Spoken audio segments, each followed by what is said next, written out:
30 yards there, and, of course, the first down as well. But one thing's for sure, they're going to have to come up with something at halftime because he is absolutely roasting them right now. They're going to go through the whole litany of things, changing coverages, what are we going to do to put a man on him?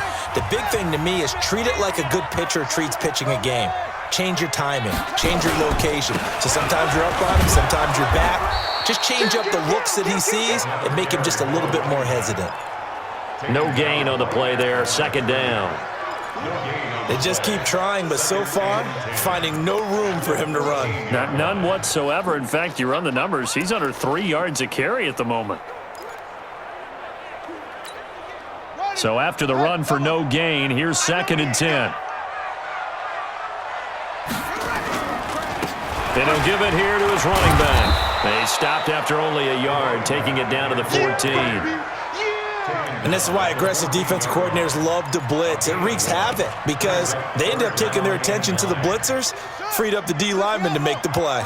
The Bucs on 3rd down, lacking much success, just 2 for 7 to this point. This is 3rd and 9.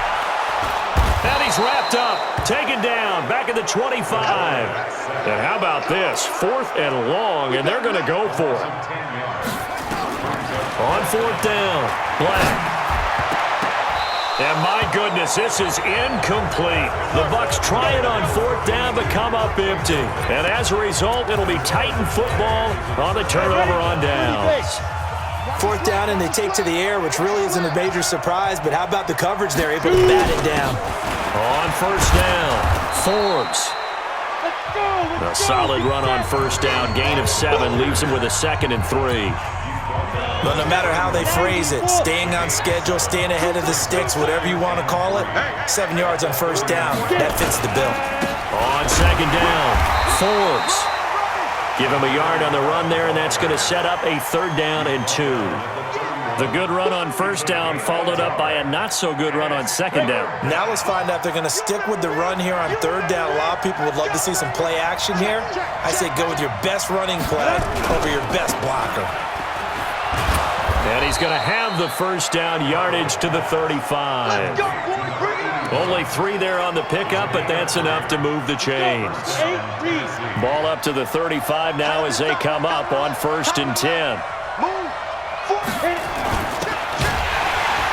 And he will lose yardage back to the 34-yard line. That's going to go as a loss of a yard, and it'll be 2nd down. A pass for negative yardage, obviously no good. Maybe he shouldn't have thrown it, or maybe he shouldn't have caught it. And I think we were seeing it at the same time, weren't we? Maybe you let that one go, right? Because you can see the lost yardage about to develop. But that goes against every instinct of a receiver. They're taught to catch everything. So it's really hard to be mad at him and yell at him for trying to make that play. Now back to throw. Quick hitter here, it's complete. And he's got the 1st down, yardage before being taken down at midfield. 3rd catch of this 1st half for him, and this one is a 1st down.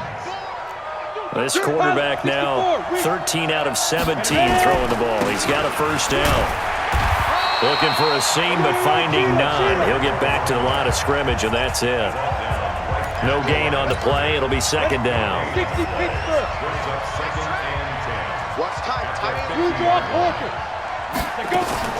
From the midfield strike, they'll look to throw. And it's a short one here, complete to the tight end. He'll be taken down at the 48 for a pickup of 2 yards.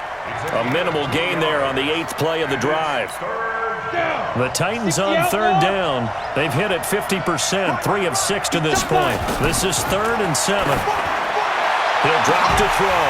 And a throw there going to be incomplete.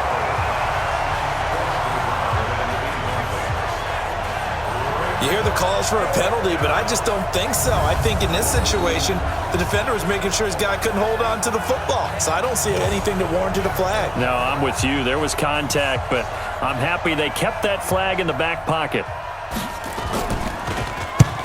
He's been a busy man here in this 1st half as he gets it away. And this will carry out of bounds. Where are they going to spot it now? At about the 18-yard line, it looks like. Here comes the field general leading his offense back out there for the next possession. He's played a pretty clean 1st half, a touchdown, no interceptions. Frankly, that's what they expect out of him. They want to see the ball thrown and thrown well, and he's able to do that and put it in the end zone. They'd love to see more of that before this game finishes, but right now, he's got his team in a good spot. A good spot, maybe looking for touchdown pass number 2 here in the second quarter. 2 yards on the carry there. It'll be second down. They tried a quick hitter inside, but that one was swallowed up because what they're hoping, those big defensive linemen will take the bait and move laterally and open up a crease that they can run through. Didn't happen on that play. And he's got it past the 30 before he's hit and dropped. It's a gain of 11, and the Bucs have a first down. They had 3 tight ends in on that set, and they were really good at blocking for their running back. And give them a lot of credit because in football nowadays, tight ends coming out of college often don't block very often. These guys have really developed into superior blockers, and that's why they use them in this formation so often. 55, Mike. In your face. Hey, Mike 55, Mike 55. They'll run on first down. It's Lane, and he still has yet to get on track in this first half as they're going to stop him behind the line. This will be a 2-yard loss on the play, and that'll make it second and 12. Moving backwards on first down, never a good thing. What does that do for the mindset on second down? Well, it changes your play call, definitely, because as a play call, you're advancing yourself thinking, okay, we're going to get a gain here. Now you got to go back in reverse, come up with something to pick up not just the yardage lost, but gain a few extra.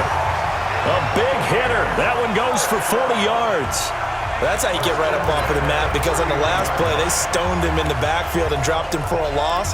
But he's the type of guy that scared me a little bit because he's not daunted. Just got right back up, showed some confidence, and picked up a first down with his very next run.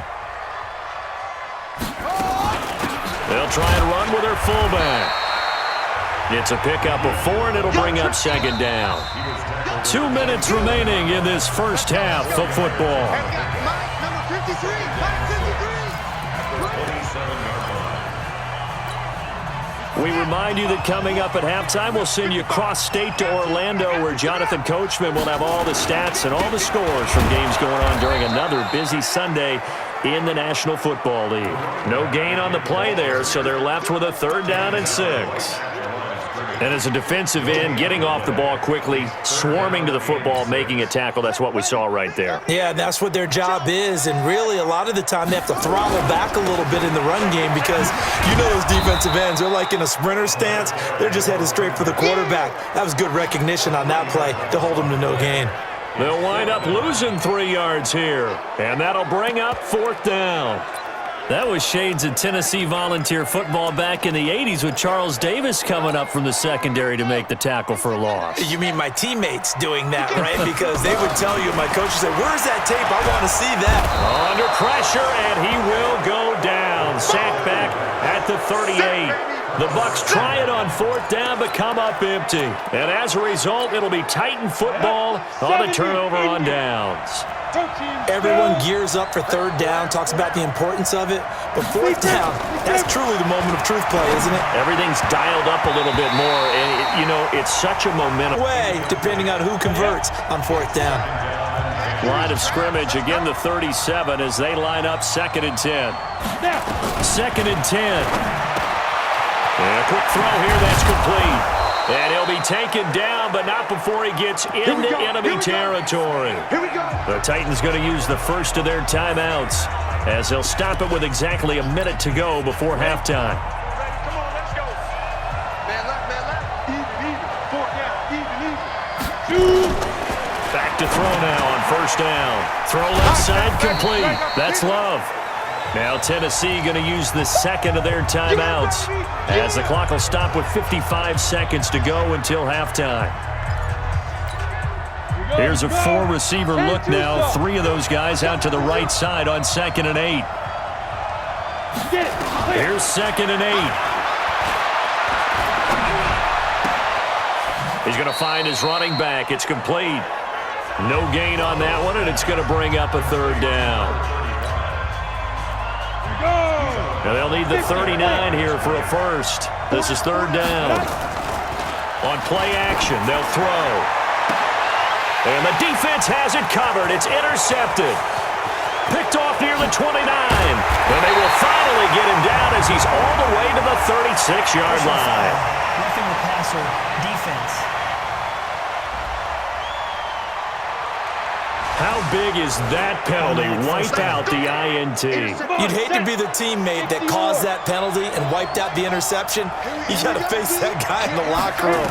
Not a lot of fun for you, and you hurt your squad. Oh, he's able to outmuscle him here as he pulls it in. Now the Titans will use their third and final timeout as the clock will stop with 20 seconds to go in the first half.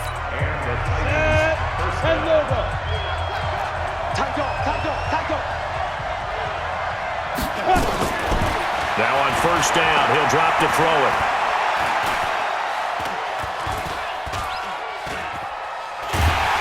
And he's taken down, trying to do a little too much, getting outside of the pocket, and it results in a sack.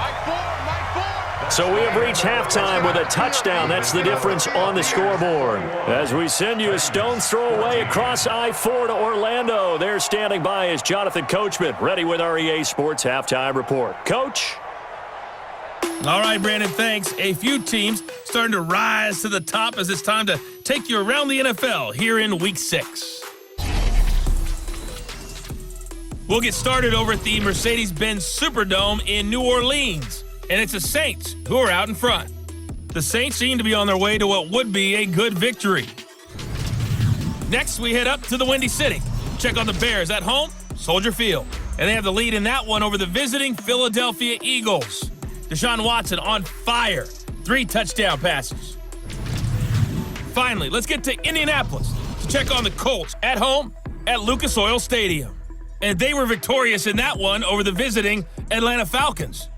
Patrick Mahomes leading the way with a couple of touchdown passes in the victory. Meanwhile, in our game, no shortage of offense as each team has been able to move the ball effectively. Will the defenses show up in the second half? To find out, we give it back to our commentators, Brandon Gaudin and Charles Davis. Okay, Coach, appreciate it. A 1-touchdown game here as we get set to resume play in the second half. The Bucs with a lead, and they'll get the football first as the second half is underway. This is fielded at the goal line. And not a bad return here. He gets it out to the 25-yard line. So here are the Bucs to take over on offense. Remember, they're riding that 5-game winning streak, and right now in the driver's seat in this ball game as well. On first down, Monk. And he's going to get a good gain of 9 here up to the 34. Playing against a 3-4 front is really challenging for offensive linemen because they can do so many different things. But when you're running the football, if you can handle the nose tackle up front, and it may be a guard can slide up to the second level and block a linebacker, that's when you have success running the football. And brought down, but not before reaching the 45-yard line. 10 yards there and a Buccaneer first down. They're trying to show that they can run the ball and protect this lead. Give it to the backs, play a little bit of keep away, don't you think? And that's probably a good philosophy at this point, going to make that defense stand up and stop them. Back-to-back good plays have them on the move on first down. And just no chance of turning the corner. He can only get back to the line of scrimmage. 2nd and 10 coming up.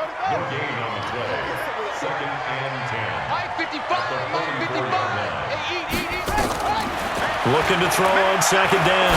Black. Firing quickly here, and that's complete. Now he's going to get this all the way down inside the 35. So operating from Tennessee territory now. Here's 1st and 10 at the 34. Just a 1-yard pickup on the play, and it'll be 2nd down. They only got a yard out of that last completion, and that makes this 2nd and 9. Dancing to his left. He'll take a and he hauls it in for the Buccaneer touchdown. As his guys are in for 6 as the Buccaneers tack on to their lead. He put quite a bit of air underneath that touchdown pass. Of course, we knew that he had the strong arm. That part was easy. You could see that throughout his college career. But what you want to know about a rookie is when the pressure's on, can you throw with touch? He just did right there.